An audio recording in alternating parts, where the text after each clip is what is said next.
Welcome back to the Combox Advanced Networking Tutorial Series. In this video, we'll walk through the VPN configuration section, used to create secure communication tunnels between remote Combox devices. This setup is ideal for connecting branch offices to a headquarters network, allowing seamless and encrypted data transfer over the internet. To get started, you'll need at least two Combox devices, one configured as a VPN server and the others configured as VPN clients. Let's begin by setting up the VPN server. Navigate to the Advanced tab, then click on VPN.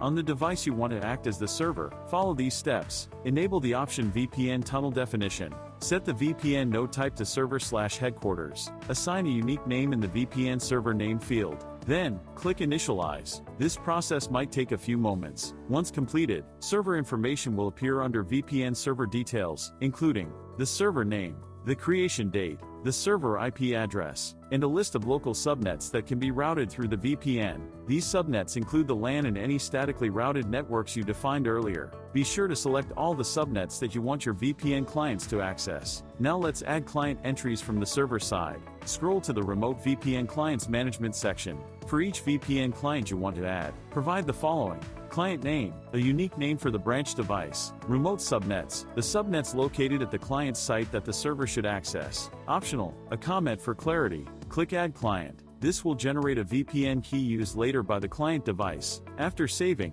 a button labeled View Key Info will appear. Click it to reveal the VPN key, and use Copy to Clipboard to securely transfer it to the client configuration. Now let's configure the VPN client, a Combox at a remote or branch location. From the client device, go to the Advanced tab, then open the VPN section. Set the VPN node type to client/branch. In the VPN server public IP address, enter the public IP of the server Combox, usually at headquarters. Next, in the client key information section, choose Submit New Key Information. Paste the VPN key you copied from the server earlier. Select local subnets. These are the subnets on the client side that the server should be able to access through the tunnel.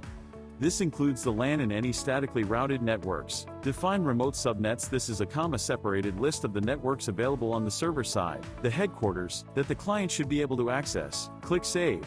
Once saved, the VPN client will attempt to connect to the server. If everything is correct, the VPN tunnel will be established, enabling secure communication between the sites. With both server and client properly configured, your VPN tunnel is now active. This ensures that all selected subnets between headquarters and branches are securely linked via Combox, perfect for distributed networks, remote access, and private data exchange. Thanks for following along with this VPN configuration tutorial. In the next video, we'll explore even more advanced Combox features. Until then, secure those tunnels and stay connected.